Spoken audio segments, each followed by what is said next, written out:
मेदिनीपुर विधानसभा seat पर इस बार त्रिकोणीय मुकाबला देखने को मिल रहा है।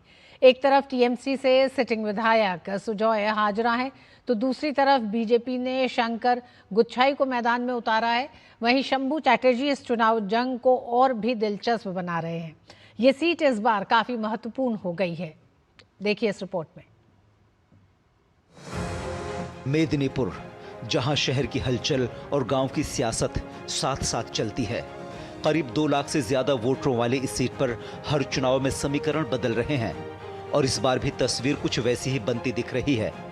तृणमूल कांग्रेस के सिटिंग विधायक सुजॉय हाजरा रैलियों के साथ साथ डोर टू डोर कैंपेन पर फोकस कर रहे हैं और एक बार फिर जीत का दावा कर रहे हैं।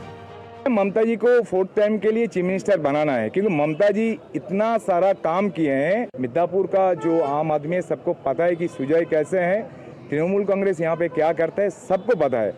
आम आदमी हमारे ममता जी को देके वोट डालेंगे। पब्लिक के ऊपर हमारे पूरा भरोसा है कि इस बार फिर से हम लोग मिदनापुर सीट जीतेंगे। हमारे डिस्ट्रिक्ट का हर सीट हम लोग जीतेंगे और बंगाल में फिर से ममता जी के लीडरशिप में हम लोग का गवर्नमेंट बनेगा।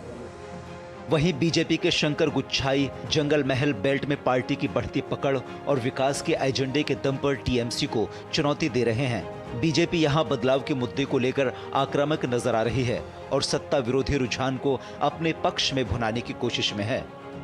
15 साल में टीएमसी जो काटमानी को राज वेस्ट बंगाल में इस्टेब्लिश किया था, जो चोरी भी किया था, जो काटमानी दुर्नीति जो किया था, हर जनता के साथ खिलाफ भी किया था, उसी अनुन्नयन के बारे में इस बार इलेक्शन और चुनाव हो रहा है। डेवलपमेंट मिदनापुर में कोई नहीं हुआ। जनता बहुत दुखी है। उन्होंने चाहता है इस बार परिवर्तन के बारे में बंगाल में और मेदिनीपुर में कमल का निशाना में वोट होना चाहिए। इस मुकाबले में तीसरा एंगल है कांग्रेस के शंभू चैटर्जी, जो भले ही जीत की दौड़ में पीछे दिख रहे हों, लेकिन वोट शेयर में सेंध लगाकर इस सीट का पूरा गणित बदलने की क्षमता रखते हैं। वेस्ट बंगाल में 294 सीट में कांग्रेस लड़ रहा है, मिदनापुर भी उसके साथ शामिल है और हमारा उम्मीद है ये बार का ये लड़ाई इतना आसान नहीं होगा किसी को, क्योंकि पिछले 20 साल हम यहाँ पर सिंबल में नहीं लड़ने के कारण में हमारा जो वोट था इधर उधर चला गया था। वो वोट इस इलेक्शन में हमारे पास वापस आ जाएगा।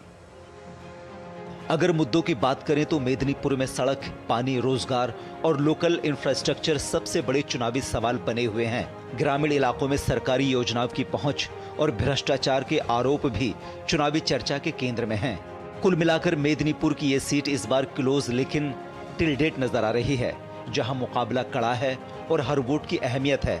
अब जनता किसको वोट करेगी ये आने वाला वक्त ही बताएगा। मेदिनीपुर की सीट पर मुकाबला भले ही त्रिकोणीय नजर आ रहा हो, लेकिन असल में लड़ाई यहां टीएमसी और बीजेपी के बीच में ही सिमटती नजर आ रही है।